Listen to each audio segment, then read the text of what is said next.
তুমি এখনো বেনামাজি, এখনো সকালবেলা তুমি ঘুমাও, এখনো তুমি আল্লাহকে ভুলে আছো, এখনো তোমার কাছে তওবার কথা তোমার চিন্তাতে আসে নাই।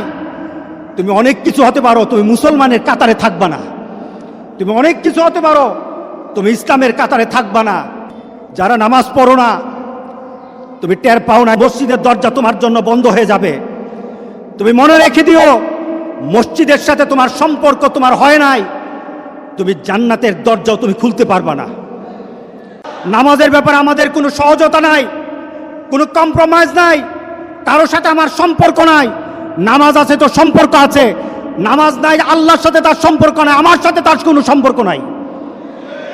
আপনি ঘোষণা দেন, পরিবেশ সুন্দর হয়ে যাবে, তওবা কবুল হবে, আল্লাহ আমাদেরকে রক্ষা করবেন, আল্লাহ আমাদেরকে রক্ষা করবেন ইনশাআল্লাহ।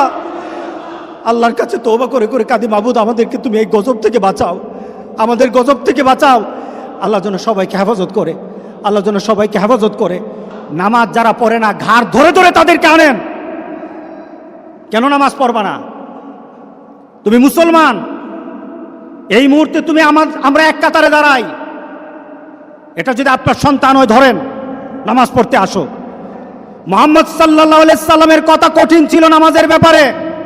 রাসূল সাল্লাল্লাহু আলাইহি সাল্লাম বলেছেন, তোমার সন্তান 7 নামাজ শিখাও, তোমার সন্তান 10 নামাজ না পড়লে তার পিটাও। কে বলেছেন? কে বলেছেন? রাসূল বলেছেন। তাহলে রাসূল কঠিন হলেন না? নামাজের ব্যাপারে কঠিন না? নামাজের ব্যাপারে আমরা কখনো সহজ হব না। সুতরাং আমার রাসূলের কথা হলো, তওবা তো তখন পর্যন্ত। আমার আল্লাহ বলেছেন, লাইসাতিত তাওবাতু লিল্লাযিনা ইয়ামালুনা সাইয়্যাত